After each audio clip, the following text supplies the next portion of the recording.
بسم اللہ الرحمن الرحیم وبہ نستعین سبحانک لا علم لنا الا ما علمتنا انک انت العلیم الحکیم الحمدللہ رب العالمین والصلاة والسلام علی سید المرسلین وعلی آلہ وصحبہ اجمعین ومن تبعہم بإحسان الی یوم الدین اعوذ باللہ من الشیطان الرجیم بسم اللہ الرحمن الرحیم آمن الرسول بما انزل الیہ من ربہ والمؤمنون کل آمن باللہ وملائکتہ وکتبہ ورسلہ لا نفرق بین احد من رسلہ وقالوا سمعنا واطعنا غفرانک ربنا والیک المصیر۔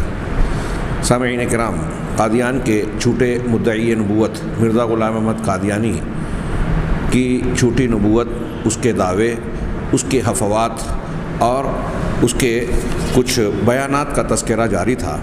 پچھلے درس میں، پچھلے 2-3 دروس میں حضرت مسیح علیہ السلام، حضرت مریم علیہ السلام اور اس سے پہلے دیگر انبیاء اور جناب محمد رسول اللہ صلی اللہ علیہ وسلم کے متعلق مرزا غلام احمد قادیانی کی یاوہ گوئی، بدزبانی، بدتمیزیاں، گستاخیاں، ان کا کچھ نمونہ پیش کیا گیا۔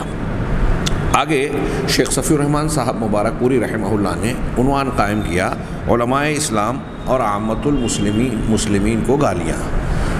پچھلے صفحات میں یہ بھی تذکرہ کیا تھا کہ امت کی چیدہ، منتخب اور فضیلت والی شخصیات کے تعلق سے بھی انہوں نے گستاخیاں کی اور اپنے آپ کو ان کے مقابلے میں تقابل میں پیش کیا۔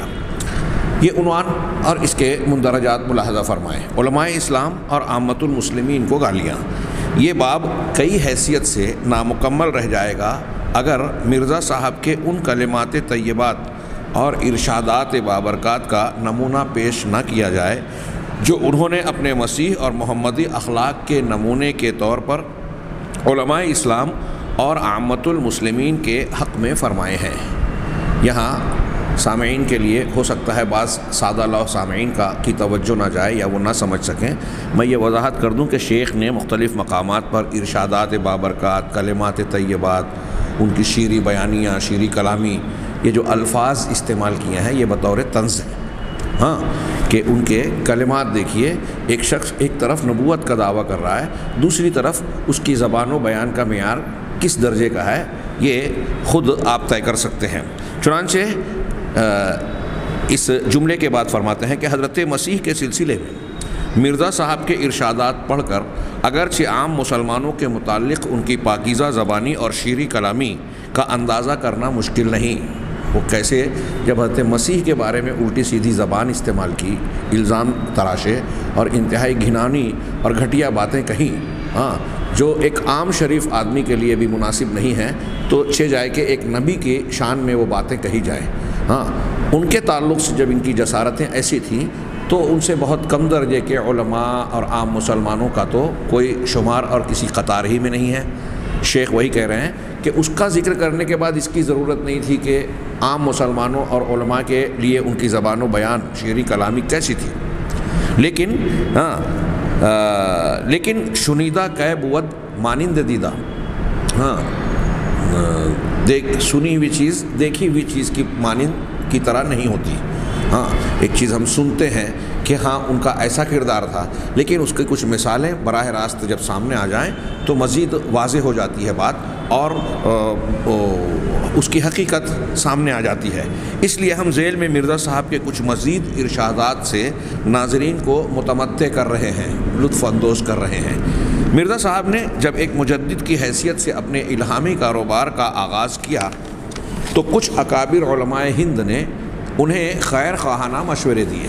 جب انہوں نے الہام کے وادی میں قدم رکھنے کا دعویٰ کیا تو علماء اسلام نے ان کو مشورے دیے، ان کو سنبھل جانے کے تعلق سے رہنمائی کی، ہاں، ان کو بچانے کی کوشش کی، تو انہیں خیر خواہانہ مشورے دیے جن پر عمل کر کے مرزا صاحب خود بھی ذلت و رسوائی سے بچ سکتے تھے اور اسلام کو بھی بچا سکتے تھے۔ ان ناصحین مشفقین کی بابت مرزا صاحب لکھتے ہیں جن لوگوں نے ان کو روکنے کی کوشش کی کہ یہ غلط وادی میں جا رہے ہیں، آپ غلط دعوے کر رہے ہیں، اپنے آپ کو سنبھالیے، بچیے، یہ انہوں نے بھلا چاہا اسلام کا، مسلمانوں کا بھی اور خود مرزا صاحب کے حق میں بھی۔ لیکن ان کے جواب میں مرزا صاحب نے بہت ساری تحریریں لکھی، اس کا کچھ نمونہ ملاحظہ فرمائیں۔ کہتے ہیں ایک اشتہار میں کہ غفلت اور حب دنیا کا کیڑا ان کی ایمانی فراست کو بالکل کھا گیا ہے۔ غفلت اور حب دنیا کا کیڑا ان کی یعنی ان علماء کرام کی فراست کو بالکل کھا گیا ہے۔ ان میں سے بعض ایسے ہیں کہ جیسے مجزوم کا جزام انتہا کے درجے کو پہنچ کر، ایسے ہی لکھا ہوا ہے کہ یہاں ضرورت نہیں تھی، ہو سکتا ہے یہاں غلطی ہو یا ہو سکتا ہے مرزا کی عبارت میں ہی ایسا ہو، جیسے مجزوم کا جزام انتہا کے درجے کو پہنچ کر سقوط اعضاء تک نوبت پہنچاتا ہے۔ سقوط اعضاء یعنی جب جزام انتہا درجے کو پہنچتا ہے تو جسم کے اعضاء گل کر ٹوٹنے لگتے ہیں، کٹنے لگتے ہیں، تو سقوط اعضاء تک نوبت پہنچاتا ہے اور ہاتھوں پیروں کا گلنا شروع ہو جاتا ہے۔ ایسا ہی ان کے روحانی اعضاء، جیسے ایک جزامی آدمی کے اعضاء گلنے لگتے ہیں، کٹنے لگتے ہیں، تو ایسے ہی ان علماء کے روحانی اعضاء بباعث غلو محبت دنیا کے گلنے شروع ہو گئے۔ دنیا کی محبت میں بہت زیادتی کی وجہ سے ان کے روحانی اعضاء ان علماء کے گل رہے ہیں، یہ کہہ رہا ہے مرزا۔ یہ لوگ جیفہ دنیا میں دن رات غرق ہو رہے ہیں، جیفہ لاش کو کہتے ہیں، جیفہ دنیا میں دن رات غرق ہو رہے ہیں۔ یہ اشتہار حقانی تقریر برواقع وفات بشیر، اس حوالے سے یہ عبارت نقل کی گئی۔ آگے شیخ صفی الرحمن صاحب فرماتے ہیں، مرزا صاحب کی پیش گوئی کے سلسلے میں کچھ لوگوں نے مخالفانہ اشتہارات شائع کیے۔ ان کی بابت مرزا صاحب لکھتے ہیں انہوں نے کچھ پیشین گوئی کی اور اس کے رد میں مخالفت میں کچھ لوگوں نے، جب کچھ علماء نے اس پر تبصرہ کیا، مخالفت کی مخالفانہ، تو جواباً یہ ان کی عبارت ملاحظہ فرمائیں کہ واضح ہو کہ بعض مخالف ناخدا ترس جن کے دلوں کو زنگ بخل و تعصب نے سیاہ کر رکھا ہے، ہمارے اشتہار کو یہودیوں کی طرح محرف و مبدل کر کے، یہودیوں کی طرح محرف و مبدل کر کے سناتے ہیں۔ ان بے عزتوں اور دیوسوں کو بباعث سخت درجہ کے کینہ اور بخل اور تعصب کے اب کسی کی لعنت و ملامت کا بھی کچھ خوف اور اندیشہ نہیں ہے۔ ملاحظہ فرمائیں علماء اسلام کے بارے میں کیا کہہ رہے ہیں، بے عزتوں اور دیوسوں۔ دیوس جس کو حدیث میں کہا گیا کہ وہ شخص جو اپنے اہل و عیال میں فحاشی بے حیائی کو دیکھے اور خاموش رہے، تو کہہ رہے ہیں کہ ان بے عزتوں اور دیوسوں کو بباعث سخت درجہ کے کینہ اور بخل اور تعصب کے اب کسی کی لعنت اور ملامت کا بھی کچھ خوف اور اندیشہ نہیں۔ اشتہار مندرجہ تبلیغ جلد اول صفحہ نمبر 84۔ شیخ صفی الرحمن صاحب آگے کہتے ہیں کہ علماء اسلام اور حاملین شریعت محمدیہ علی صاحبہ الصلاۃ والسلام کو مخاطب کرنے کے لیے مرزا صاحب نے جو پاکیزہ الفاظ اور شیریں کلمات منتخب کر رکھے تھے وہ یہ ہیں۔ ان کے الفاظ کیا ہیں؟ یہ پاکیزہ کلمات، شیریں کلمات، پاکیزہ الفاظ، جیسا کہ میں نے عرض کیا یہ بطور طنز کہے جا رہے ہیں۔ ظاہر سی بات ہے کہ یہ آگے جن کلمات کا ذکر ہے حقیقت میں وہ بد زبانیاں ہیں، گالیاں ہیں، گستاخیاں ہیں اور گندی جو ہے زبان دانی کا نمونہ ہے۔ چنانچہ یہ کہہ رہے ہیں مرزا صاحب کے الفاظ ملاحظہ فرمائیے کہ اے زود رنج اور بد اخلاق اور بدزنی میں غرق رہنے والوں، یہ ایام الصلح صفحہ نمبر 84 سے ان کا ایک ٹکڑا کہ اے زود رنج اور بد اخلاق اور بدزنی میں غرق رہنے والوں۔ ایک جگہ کہتے ہیں اے بدقسمت بدگمانوں، یہ اسی ایام الصلح صفحہ نمبر 89 پر۔ پھر دوسری ایک عبارت کہ ذلیل ملاؤں، پلید ملاؤں، ناپاک طبع مولویوں۔ یہ دیکھیے یہ جملے ہیں، الفاظ ہیں مرزا صاحب کے کہ ذلیل ملاؤں، پلید ملاؤں، ناپاک طبع ملاؤں، الگ الگ عبارت میں کہ ان کا یہ حال ہے جو بھی بیان کیا ہو، اور پلید طبع مولوی، خدا کا ان مولویوں پر غضب ہوگا۔ مولوی انسان سے بدتر اور پلید تر جاہل، مولوی انسان سے بدتر اور پلید تر جاہل۔ ایام الصلح صفحہ نمبر 115 پر یہ الفاظ آپ کو مل جائیں گے، شیخ نے اس کا حوالہ دیا۔ آگے ایک اور عبارت کہ اے ہماری قوم کے اندھو، اے ہماری قوم کے اندھو نیم عیسائیوں، کیا تم نے نہیں سمجھا کہ فتح کس کی ہوئی؟ یہ اشتہار انعامی 4000۔ اے ہماری قوم کے اندھو نیم عیسائیوں، کیا تم نے نہیں سمجھا کہ فتح کس کی ہوئی؟ آگے ایک عبارت اے بے ایمانوں، نیم عیسائیوں، دجال کے ہمراہیوں، اسلام کے دشمنوں، کیا پیش گوئی کے دو پہلو نہیں تھے؟ ہاں 3 اشتہار انعامی 3000. ہاں یہ اس جملے سے جو اشارہ مل رہا ہے کیا کہ اس کی پیش گوئی غلط ثابت ہوئی، علماء نے اس کا رد کیا، اس کو بے نقاب کیا. تو یہ اپنی جھلاہٹ کا مظاہرہ یوں کر رہا ہے کہ جو اشتہار کا ایک معنی ہے جو آپ غلط بتا رہے ہیں وہ ایک پہلو تھا، اور اس نے دوسرے پہلو کو مراد لیا کہ اس کا دوسرا پہلو بھی تھا. ہاں اس کی کوئی پیش گوئی ثابت نہیں ہوئی، لیکن یہ زبان درازیاں کرتا رہا. ہاں جاہل سجادہ نشین، ایک اور عبارت، جاہل سجادہ نشین فقیری اور مولویت کے شتر مرغ. ضمیمہ انجام آتھم صفحہ نمبر 17.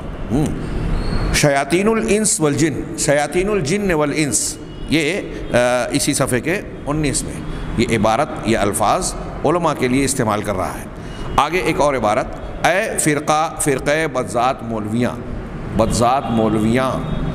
تم کب تک حق کو چھپاؤ گے.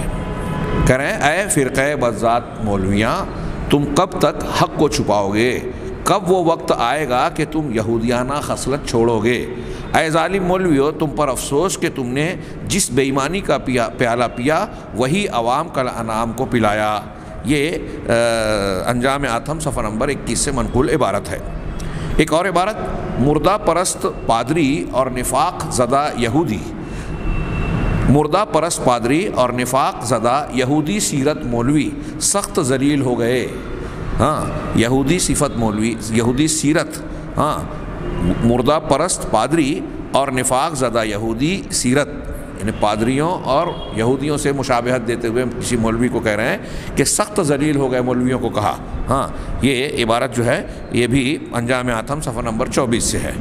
آگے اور ایک عبارت، بعض خبیث طبع مولوی جو یہودیت کا خمیر اپنے اندر رکھتے ہیں یہ دل کے مجذوم اور اسلام کے دشمن یہ نہیں سمجھتے دنیا میں سب جانداروں سے زیادہ پلید اور کراہت کے لائق خنزیر ہے. پھر سے یہ عبارت دیکھیے، علماء کو کہہ رہا ہے کہ بعض خبیث طبع مولوی جو یہودیت کا خمیر اپنے اندر رکھتے ہیں یہ دل کے مجذوم اور اسلام کے دشمن یہ نہیں سمجھتے دنیا میں سب شانداروں سے زیادہ پلید اور کراہت کے لائق خنزیر ہے، مگر خنزیر سے زیادہ پلید وہ لوگ، قوس میں یعنی وہ علماء اسلام، یہ قوس میں اتنا ہے، مگر خنزیر سے زیادہ پلید وہ لوگ ہیں جو اپنے نفسانی جوش کے لیے حق اور دیانت کی گواہی کو چھپاتے ہیں.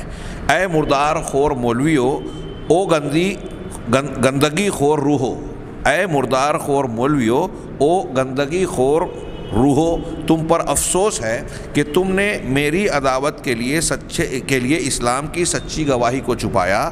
ہاں اے اندھیرے، ابھی عبارت باقی ہے. یہاں شیخ نے حاشیہ لگایا کہ مرزا غلام احمد قادیانی اسلام کی سچی گواہی اس عبارت میں کس بات کو کہہ رہا ہے. حاشیے میں شیخ نے لکھا کہ یہ سچی گواہی کا چھپانا کیا تھا. ہاں مرزا صاحب نے ڈپٹی عبداللہ آتھم عیسائی کے ساتھ مناظرہ کیا، ایک عیسائی پادری یا ڈپٹی عبداللہ آتھم تھا، اس کے ساتھ مناظرہ کیا. ہاں آخری دن اعلان کیا کہ آتھم 15 مہینے میں مر جائے گا، یہ اس نے کہا، اور پھر اب اس کو کہا کہ وحی سے اس کی تائید ہو گئی ہے، اللہ نے تائید کر دی ہے، یہ 15 مہینے میں مر جائے گا. لیکن وہ نہیں مرا، 15 مہینہ گزر گیا اور اس کی موت نہیں ہوئی، جو اس بات کا ثبوت تھا کہ مرزا صاحب اپنی پیش گوئی اور دعوائے مسیحیت میں جھوٹے ہیں. مرزا صاحب علماء اسلام کے اسی اظہار حق کو اسلام کی سچی گواہی کے چھپانے سے تعبیر کر رہے ہیں. سبحانہ ما اعظم شأنہ و اجل برہانہ. یہ مرزا صاحب کا کردار ہے کہ پادری آتھم کے 15 مہینے میں مر جانے کی پیشین گوئی کی، ہاں، اور پھر اس کو آسمانی تائید اور وحی کا حصہ ہونے کا دعویٰ بھی کیا. اس کی تفصیل اپنے مقام پر آپ پڑھیں گے یا سنیں گے اگر ضرورت پیش آئی. ہاں لیکن یہ وہ پیش گوئی دیگر پیش گوئیوں کی طرح مرزا کے واقع نہیں ہوئی. میں نے اس سے پہلے یہ بات ایمانیات کے سلسلے میں انبیاء کرام کی خصوصیات میں بیان کی، ان کی سچائی کی نشانیوں میں سے کہ اللہ تبارک و تعالیٰ المومن جو سچوں کی سچائی کی تصدیق کرتا ہے ان کے لیے دلائل فراہم کر کے، ان کی دعاؤں کو قبول کر کے، ان کی پیشین گوئیوں کو سچ بتا کر کئی ذریعے سے سچوں کی سچائی کے دلائل فراہم کرتا ہے، لوگوں کو یقین ہو جائے کہ یہ سچے ہیں. ٹھیک اسی طریقے سے رب العالمین، اس کی ربوبیت کا یہ تقاضا ہے، رب ہونے کا تقاضا ہے اللہ کے، کہ جو جھوٹا دعویٰ کر رہا ہے خاص طور سے اللہ کے نبی ہونے کا دعویٰ کر رہا ہے، لوگوں کے سامنے پروردگار اسے کھول کر بے نقاب کر کے واضح کر دے کہ یہ جھوٹا ہے، کیونکہ اگر اس کا جھوٹ واضح نہیں ہوا تو ظاہر سی بات ہے کہ لوگ گمراہی کا شکار ہوں گے، اس کے دعوے کو مان کر جہنم کے راستے پر چلیں گے، ایمان کی بجائے کفر میں مبتلا ہو جائیں گے۔ اور اللہ رب العالمین کی رحمت، نصرت، عدل اور اس کے قانون کا یہ حصہ ہے کہ وہ اپنے بندوں کے لیے ہدایت اور رہنمائی کا انتظام کرتا ہے، حق اور باطل کو واضح کرتا ہے تاکہ ان لوگوں کے لیے حجت پوری ہو جائے، اور جو لوگ سعادت مند حضرات حق کے راستے پر چلنا چاہتے ہیں، سچائی کے متلاشی ہیں، ان کو سچائی پر چلنے میں کوئی دقت و دشواری نہ ہو، حق اور باطل کی تمیز میں کوئی پریشانی نہ ہو۔ لہٰذا اللہ تعالیٰ نے دنیا میں جو انتظام ہدایت کیا اس کا تقاضا تھا، اس کی ربوبیت ہے یہ، جیسے کھانا پینا اس نے دیا نا، ہدایت بھی دیا، کھانے پینے سے زیادہ بڑی ضرورت ہدایت کی ہے، تو یہ اس کی ربوبیت کا حصہ ہے۔ اب جب ربوبیت کا حصہ ہے تو یہ فطری تقاضا اور اس کے رب ہونے کا، اس کے المومن ہونے کا، اس کے القیوم ہونے کا اور اس کے بہت ساری صفات کا تقاضا ہے کہ سچے رسولوں کو بھیجے تو ان کی سچائی کو ثابت کرے، ثبوت و دلائل فراہم کرے، لوگوں کو پتہ چل جائے کہ یہ سچے ہیں۔ اور اگر کوئی جھوٹا دعویٰ نبوت کر رہا ہے تو رب کی ربوبیت کا تقاضا یہ ہے کہ اس کے جھوٹ ہونے کو ظاہر کر دے۔ چنانچہ آپ دیکھیں کہ دنیا میں جس شخص نے بھی جھوٹی نبوت کا دعویٰ کیا، قدم قدم پر رب العالمین کی طرف سے اس کے جھوٹے ہونے کا اعلان قدرتی طور پر ہوتا رہا۔ جب اس نے کوئی پیشین گوئی کی تو اس کی پیشین گوئی رد ہو گئی، جب اس نے کوئی چیز کسی چیز کے ہونے اور دعا کی قبول ہونے کا دعویٰ کیا تو جیسا اس نے دعویٰ کیا اس کے خلاف ہو گیا۔ ہاں، مثال کے طور پہ مسیلمہ کذاب نے کہا کہ میں کنویں میں جو سوکھ چکا ہے تھوکوں گا تو تھوڑا پانی کم ہو گیا تھا کہ میں اس میں اپنا لعاب تھوکوں گا تو پانی بڑھ جائے گا، اس نے تھوکا تو جو پانی تھا وہ بھی سوکھ گیا۔ یہ اللہ کی طرف سے گواہی تھی کہ یہ جھوٹا ہے۔ ایسے ہی مرزا غلام احمد قادیانی کی پیشین گوئیوں کا ایک مستقل باب ہے، علماء کرام نے اس کو لکھا۔ ہاں، نبی ہونے کے دعوے کے سلسلے میں یہ ایک اہم پہلو ہے، اور انشاءاللہ ہمارے کچھ دروس کے بعد وہ تذکرہ آئے گا جو اس بیان کا آخری حصہ ہوگا انشاءاللہ۔ ہاں، علامہ احسان علی ظہیر رحمہ اللہ نے بھی القادیانیہ میں ایک باب ہی باندھا ہے اس کے اخبار، اس کی خبروں کا، پیشین گوئیوں کا۔ تو پادری آتھم کے تعلق سے بھی جو اس نے پیشین گوئی کی کہ 15 مہینوں میں یہ عبداللہ آتھم، پادری تھا یا نہیں، ہاں، عبداللہ آتھم یہ مر جائے گا، ڈپٹی عبداللہ آتھم، تو 15 مہینے ہو گئے اس کی موت واقع نہیں ہوئی، جس پر دیگر علماء کرام نے، جس میں مولانا محمد حسین بٹالوی رحمہ اللہ، ہاں، سرخیل اہل حدیث اور دوسرے بہت سارے علماء بھی پیش تھے، ہاں، ان لوگوں نے جب اس پر مرزا کی خبر لی تو اس نے پلٹ کر اپنی جھلاہٹ کے مظاہرے کیے اور کہا کہ یہ اسلام کہ تم نے میری عداوت کے لیے اسلام کی سچی گواہی کو، خطاب کیسے کہہ رہا ہے، اے مردار خور مولویو اور گندگی خور روحو، تم پر افسوس کہ تم نے میری عداوت کے لیے اسلام کی سچی گواہی کو چھپایا۔ آتھم والے معاملے میں، اے اندھیرے کے کیڑو، تم سچائی کی تیز شعاؤں کو کیوں کر چھپا سکتے ہو؟ تم سچائی کی تیز شعاؤں کو کیوں کر چھپا سکتے ہو؟ یہ عبارت جو ہے زمیمہ انجام آتھم صفحہ نمبر 21 سے ماخوذ ہے۔ آگے بڑھتے ہیں۔ ہاں، مزید یہ ان کے ارشادات ملاحظہ فرمائیں کہ مرزا صاحب اپنے تعلق سے علماء اسلام اور عامت المسلمین کے لیے ایک اہم ضابطے اور معیار کا اعلان فرماتے ہیں۔ مرزا صاحب اپنے تعلق سے علماء اسلام اور عامت المسلمین کے لیے ایک اہم ضابطے اور معیار کا اعلان فرماتے ہیں، لکھتے ہیں، ہاں، ان کی عبارت قوس میں ہے، جو شخص ہماری فتح کا قائل نہیں ہوگا، ہاں، ہماری فتح کا یعنی مرزا ہر جگہ فتح پا رہا ہے، اس کا قائل نہیں ہوگا، اس کو نہیں مانے گا، تو صاف سمجھا جائے گا کہ اس کو ولد الحرام بننے کا شوق ہے اور حلال زادہ نہیں۔ یعنی مرزا صاحب کی جو ہار اور شکست ہے، ان کے ہارنے کے باوجود یہ مانے آدمی کہ وہ فتح پا رہے ہیں، جیت رہے ہیں۔ اگر ایسا نہیں مانتا تو وہ ولد الحرام بننے کا شوق ہے اسے، اور وہ حلال زادہ نہیں۔ حرام زادے کی یہی نشانی ہے کہ سیدھی راہ اختیار نہ کرے۔ ہاں، یہ عبارت جو ہے انوار الاسلام صفحہ نمبر 30 سے ماخوذ ہے۔ اس عبارت کے بعد شیخ صفی الرحمن صاحب نے ایک قوس لگایا، کہا کہ یعنی مرزا صاحب کی 100% جھوٹی پیش گوئی کو سچ نہ مانے اور ان کی مکمل شکست کو فتح نہ تسلیم کرے، تو اس کے بارے میں یہ کہہ رہے ہیں کہ وہ حرام زادہ ہو جائے گا۔ اسی اصول کا اعلان مرزا صاحب نے ایک اور مقام پر کیا ہے. اسی اصول کو بیان کرتے ہوئے لکھتے ہیں کہ کل مسلم یقبلنی ویصدق دعوتی الا ذریۃ البغایا. یہ عربی عبارت ہے کہ یعنی سب مسلمان مجھے قبول کرتے اور میری دعوت کو مانتے ہیں. سارے کے سارے ہر مسلمان میری دعوت کو قبول کرتا اور مانتا ہے. کون لوگ نہیں مانتے؟ مگر بدکار رنڈیوں کی اولاد، یعنی حرام زادے نہیں مانتے. بغایا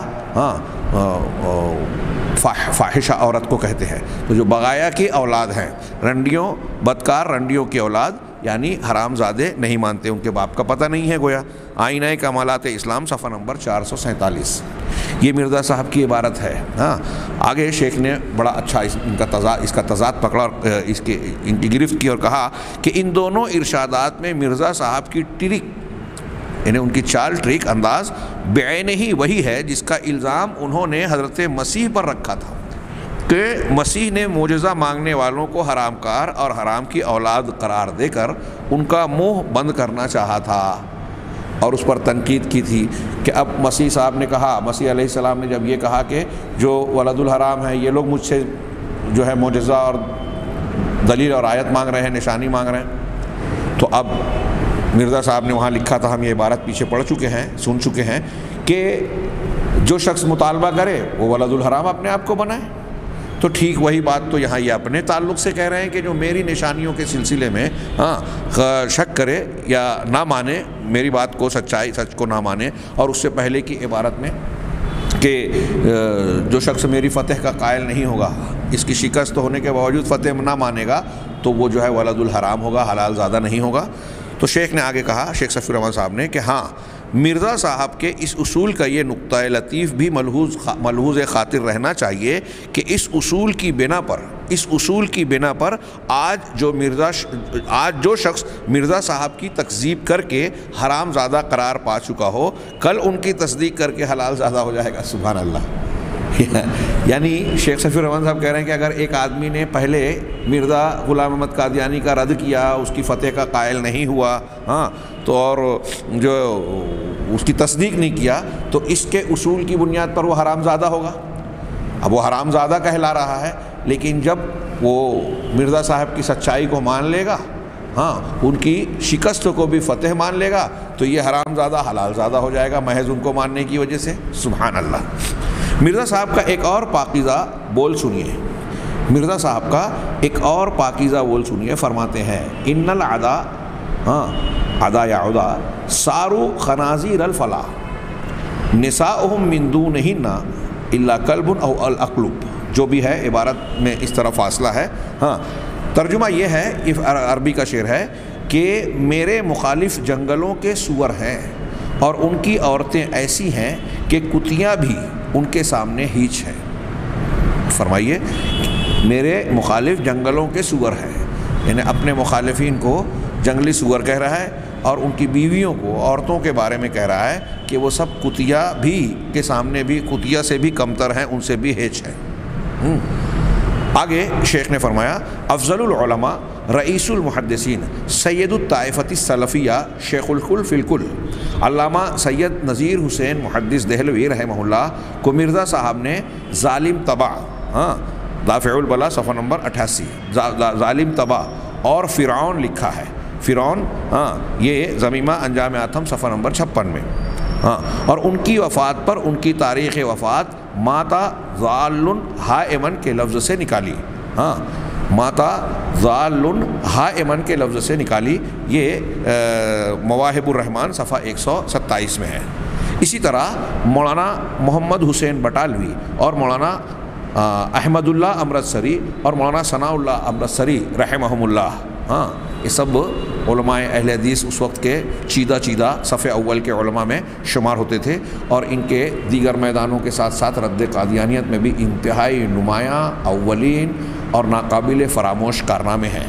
انشاءاللہ قادیانیت کی بحث اور اس جھوٹی نبوت کے تذکرے کے اخیر میں ہم ان میں سے بعض شخصیات کا، خاص طور سے مولانا محمد حسین بٹالوی رحمہ اللہ اور مولانا امرتسری ثناء اللہ امرتسری رحمہ اللہ کے کچھ کارناموں کا ہلکا پھلکا تذکرہ ایک دروس میں کرنے کی کوشش کریں گے۔ تو ان کا نام لے کر مرزا صاحب موصوف لکھتے ہیں کہ یہ جھوٹے ہیں اور کتوں کی طرح جھوٹ کا مردار کھاتے ہیں۔ ہاں، آگے مولانا ثناء اللہ امرتسری رحمہ اللہ سے متعلق اور بھی کچھ اس کی حفوات اور بکواس ہیں، کچھ باتیں ہیں۔ ہم اس سلسلے کو مولانا ثناء اللہ کے تعلق سے جو ابھی پڑھے ہیں تاکہ اس پر تھوڑی توجہ ہو، ہاں، اور اس میں ایک طریقے سے اس کا یہ درد بھی مرزا کا دکھائی دیتا ہے کہ جن لوگوں کا نام لے کر وہ ان کو برا بھلا کہہ رہا ہے، ان کے شان میں گستاخیاں کر رہا ہے، کہ ایسے پلید الفاظ استعمال کر رہا ہے، تو ان لوگوں سے اس کی جھوٹی نبوت کو کس قدر زخم پہنچا۔ حقیقت میں یہ اس کی زبان سے گالی کھا کر ان علماء کرام کے نامہ اعمال اور درجات کی بلندی کی گویا دلیل فراہم کر رہا ہے کہ انہوں نے اس کے جھوٹ کو کس قدر، اس کے جھوٹ کا پردہ کس قدر چاک کیا اور لوگوں میں اس کی حقیقت کو کس طرح بے نقاب کیا، جس کی وجہ سے مرزا غلام احمد قادیانی جھلاہٹ کا شکار ہے اور ان کو بطور خاص نشانہ بنا رہا ہے۔ ہم اگلے درس میں یہ جو ابھی عبارت پڑھی ہے یہیں سے انشاءاللہ شروعات کریں گے۔ اللہ تبارک تعالی ہمیں خیر کی توفیق دے۔ وآخر دعوانا ان الحمد للہ رب العالمین وصلی اللہ علی نبینا محمد۔